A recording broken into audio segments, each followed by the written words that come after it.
And in here there is a man, and that man wasn't Aragorn, but this man is. The enemy is on the move. All should be prepared for the dark days ahead. So we can hand in that quest, and we will get our first Your tidings are grim. epic storyline There is little quest, time to waste. which is Volume 1, Book 1, Chapter 1. Next objective is just talk to Strider. Nice and simple. And we've actually got a quest instance, so if we talk to him again, Are you ready to leave? we're going to travel with him.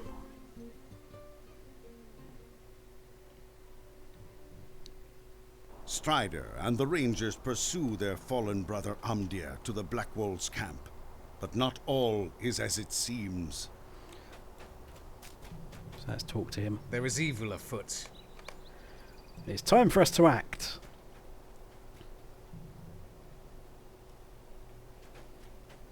Dramatic pause. Torfan, take Tristana with you and head to the main gate. Lenglin and I shall look for another entrance and press the attack from there. Yes, sir. Good. Lenglin, let us go. They're going to run off in the complete other direction.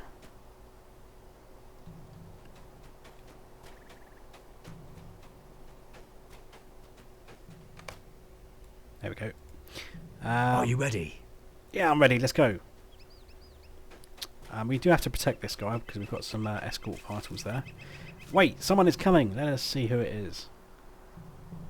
What were those things? That dwarf has gone mad. There are actually 4 prologue storylines before you start Book 1 that are completely optional. Technically all of the epic is optional, but it will be unique to your race. So, and I've kind of skipped those because I'm a bit lazy. But in the man storyline, you all have seen what happened to Amdir, that ranger who got stabbed by the Black Rider when we started the game. As dwarves and possibly as elves, you would have encountered this guy called Skorgrim. And all those prologues will have some kind of relevance to the early epic storylines. But at this point, with Volume 1, Book 1, and the main epic storyline, that's shared across every character. It's not unique to race, that one. So the idea is everyone's kind of come together at this point and they're following the same story now. Some of these guys are cowering in fear. I can still fight them if I want.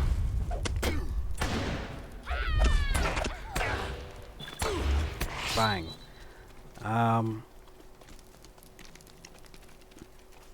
So I might as well kill them.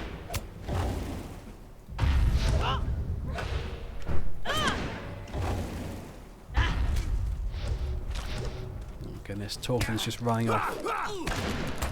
We'll find that with Quest Beaker or Escort, particular NPC, they will just go off and aggro everything they can, even if it's far too much for them to handle.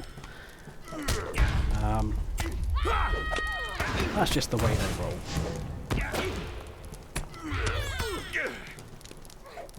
But yeah, that guy's put down some caltrops on the floor, which is bad for us. It'll do some damage over time, which is why it's a red square, so we don't really want to be stood in that. But red patches on the ground, red squares like that, that means bad things, and if it's white it means good effects. So if we see a white one, we do want to stand in that, because it'll probably do something good for us.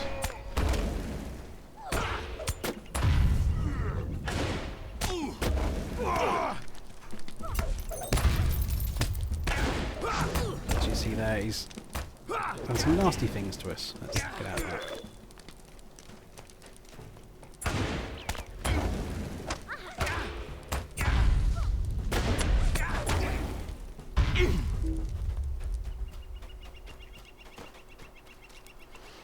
So we've got some time to rest if we're a bit low on health there. Approaches. We can just wait out of combat for our health to come back, but we're just going to charge in because it's the manly thing to do.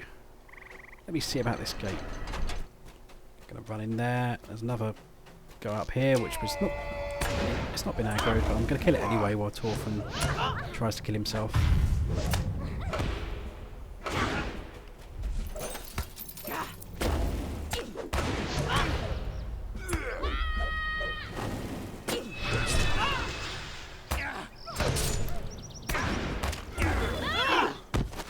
I got 2 with 1 blow there.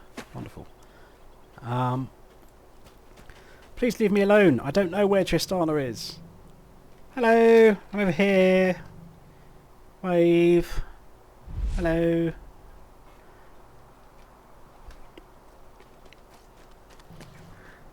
But yeah, if you're a dwarf, you'll recognise this Skorgrim character. Evil kind of undead dwarfy man. And he's just summoned loads of undead wights. Yeah, so you've got loads of dread, which is it's causing all these red bits on our morale bars. It's basically meaning our maximum morale has been lowered. The enemy is causing so much dread in us. And that's basically just because Skorgrim's around us. But he's gone now.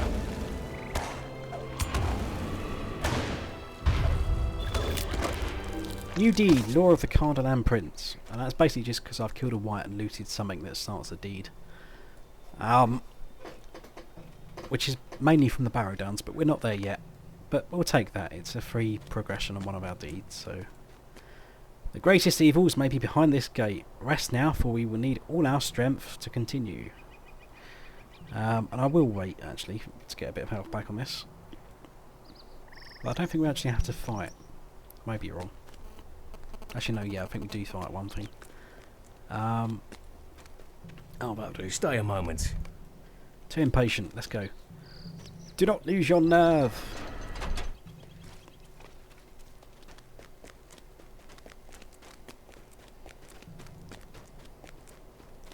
Let's run up here and see what evil is at work. It's loads of Nazgul.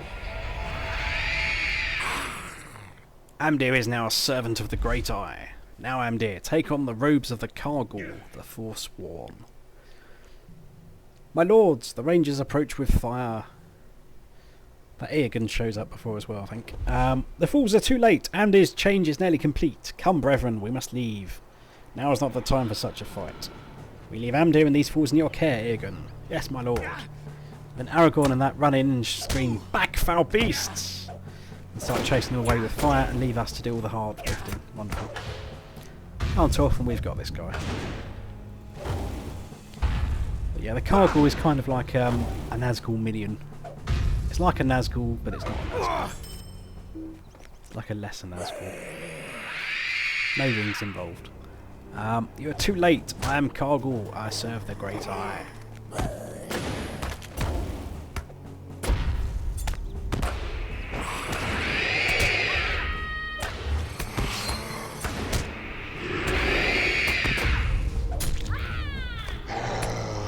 I'm sorry, Amdir. Be at peace. We've just murdered him. It's a sorry day.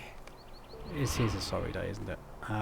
So we finished that quest. We can talk to him to leave. It's a sorry day. The Nazgul have crossed the Eisen and are heading for the Shire. The hobbits must be quick-footed enough to escape the wrath of the Nine. And we can only hope that Frodo slips through the traps of the enemy.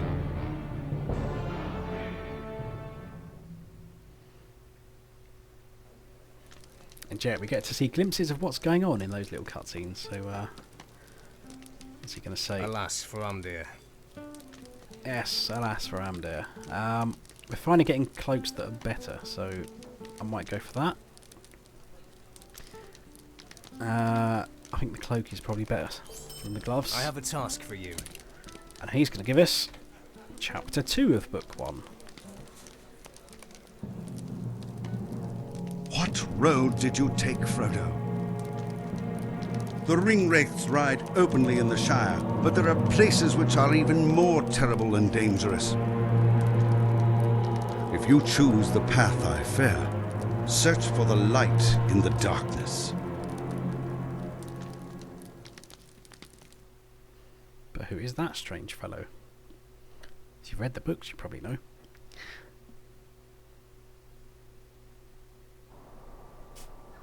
And we've just been ported straight to Gome by finishing that quest, which is a bit annoying.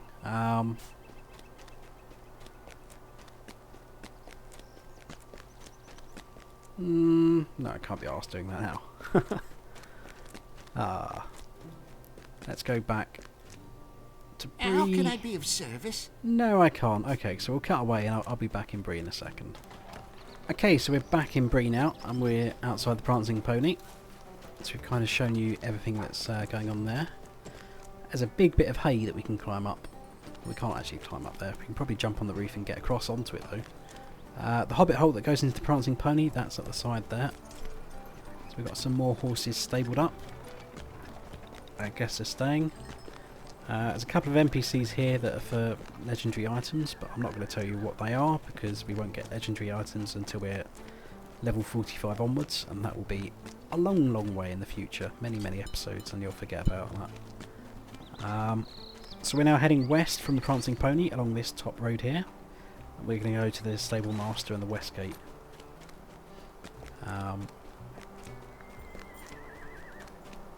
We've got to talk to Lily Sandheaver, who is a grocer by her home as part of the tour. And she's just here. Hello there. Hello! And then from there we've got to talk to Harry Goatleaf at the West Gate. So you remember when I got my horseshoes earlier? That was over there.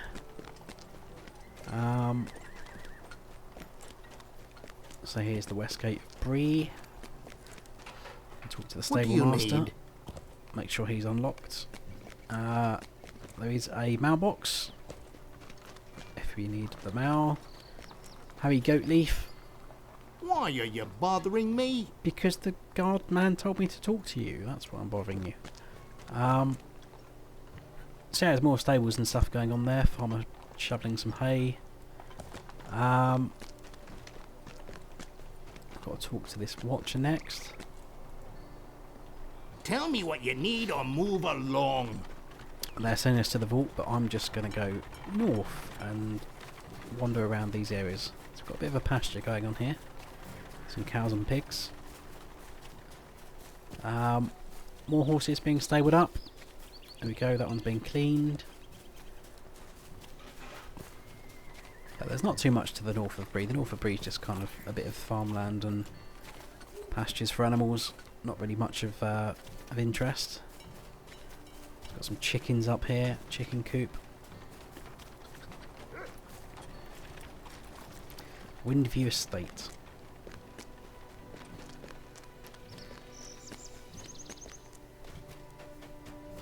So yeah, got a bit of crops and stuff growing there. What the bloody hell? They seem to have been racing a wagon down the hill. It's crashed.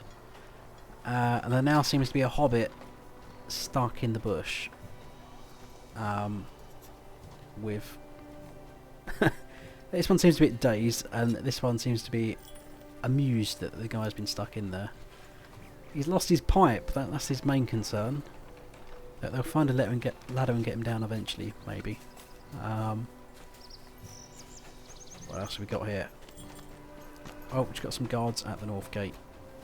But that's not really too much of interest, but there'll be some quests up to the north that we'll do at some point, so being able to come in via the north gate will be useful. What else have we got in the north of town?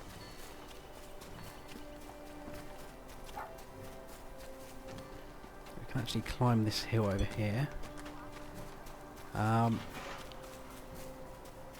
So over here we've got a bit more farmland. We've got an area over here which is usually used a bit for some of the festival action that goes on sometimes.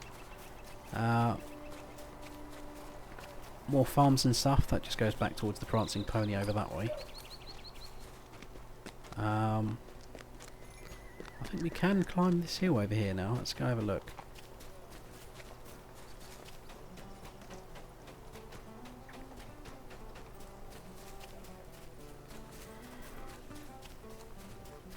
Let's see what we find up here.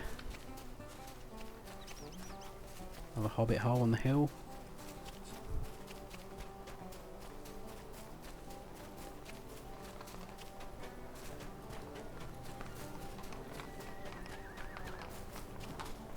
Just more hobbit holes by the looks of it. I don't think we can quite get up on the very top of this hill. Just run across someone's roof. Oh, I don't know, maybe we can. There we go. Oh.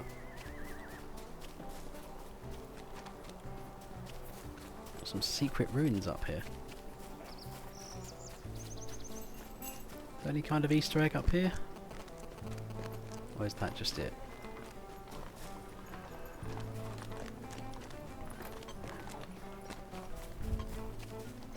Maybe that's just it, but this is new, being able to get up here. They must have done this in the latest revamp of Bree. They've got a nice view across the town there, looking south. See all the stuff. You can see the town hall there, that big tower. There's plenty going on. So, getting back on track with the tour then. Whee! I've just fell off the hill and broke my legs. Which probably leads on to talking about falling injuries. If you fall from a height, you will injure yourself. And if you're injured, you'll have a duration of broken legs. Which means, first off, you walk really slow. Secondly, you can't block, parry or evade. So every attack is going to hit you. I'll talk more about those at some point. Your run speed is set to 60%, so you're running a bit slower. Same with your speed. If you're mounted, it will be a bit slower. If you fall from a really big height, you will die, basically. The maximum broken legs is 60 seconds for a fairly high height, but if any more than that, you will instantly die. And unlike other games where you might take a certain amount of straight damage to your morale, you don't get that in LOTRO.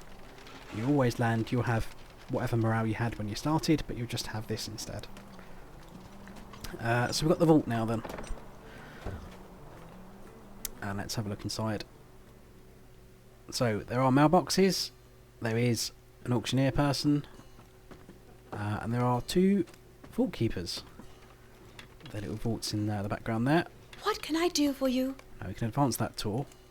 But there's also a little secret service entrance where, if you want to be a bit lazy, via this door you can come and go to talk to these auction keepers. Vault keepers, sorry. And this brings us out really close to the West Stables. And there's a person from our kin. Wave! You've ran past me. Hello! Wave back. Or cheer, that also works. Well done. So yeah, where we've got to go next? We have to talk to the taxidermist. So there's a guard patrolling around with his pet dog over there. There's a mirror. Hello, Tristana. Wait for the camera. There we go. There's more mannequins up here. Obviously there's more for sale at Lalia's Market, and many of these are in Lalia's Market at the moment.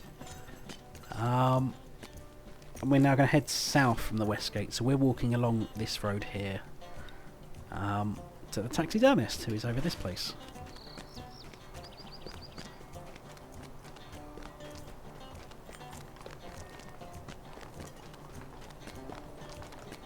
Which is up here.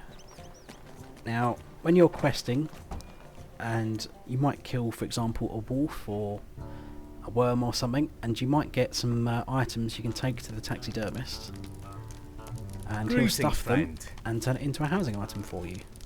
How may I help you today? So, for example, you might get an undamaged brown bear corpse if you kill a bear. And you bring it to this guy, you can trade that and get a brown bear trophy that you can put in your house, assuming you have a house, or you can just sell it.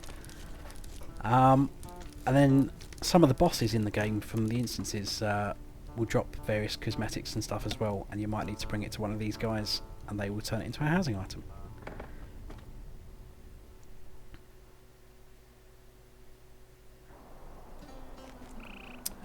There's a weapons and armour shop over there. It's you don't really buy weapons from NPCs in LOTRO, because they only sell really rubbish stuff, and I mean they're going to be awful. What can I do for you? That is grey quality. It's that bad. So really, you want to just use items you get as rewards in quests, or craft items yourself, or get someone to craft them for you, or buy them off the auction house, things that other players have made. But we're going to continue on next. We have to talk to Newbold Leafcutter, who's probably in the Scholars there. Okay, so we've now run over here. I hope you haven't missed any little Easter eggs and stuff as we're running around. I haven't really been paying too much attention. Why is this dwarf cowering in fear from these ladies? Has he just ripped them off, or does he just fear women? He's like, no, don't hurt me! Ah! Anyway, back on track. Right, so we're at this junction here, and we're being sent to the Scholar's Stair, which is halfway along this alleyway. And this alleyway will connect us to the Ball Fountain, just goes east to west. That's a quick way of cutting across town there. So we're going to come along here, try and keep our eyes open for anything of interest. Someone's got their washing out there. So yeah, we're going in there, but up there that goes to the Ball Fountain, and in here we'll find the Law Master Trainer, or one of them in Bree anyway.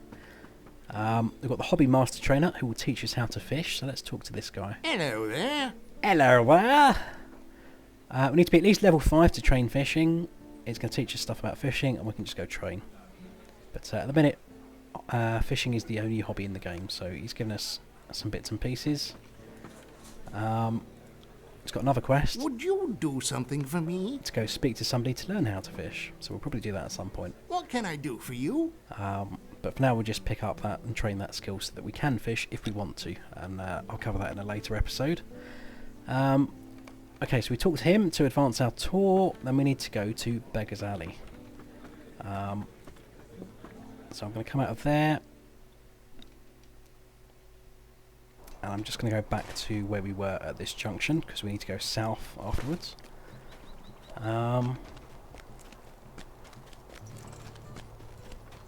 Look at my bags. I've actually got quite a few bits and pieces, I'll take those. I've got a new deed. But if we come down here then, we've got some more market traders. See, this dwarf isn't too scared of the ladies. Quite a few dwarfs actually around this part. It seems to be like the dwarven area of Bree. The stone quarter, there we go. We've got a lovely statue of a dwarf there. And I've probably... Hang on a minute, what's going on with this tree? It's like floating. That's not meant to look like that. There we go, another Easter egg. That's probably not meant to be an Easter egg, but it is. Got Mandrake Shop. This is for the Turtle Soup quest. Let's just poke our noses in here. So we've got a dog there barking at us. Greetings. And he wants us to collect tiny turtles from the northern bank of Howcatch Lake, which I believe is south of Bree. That's a quest for another time. Now I actually ran out of hard drive space there, but I got me worried for a second there, but luckily it was just before I was going to finish the episode anyway, so we're going to finish this episode here, and next episode we will continue on with our exploration of the southern area of Bree. But for now, see you later.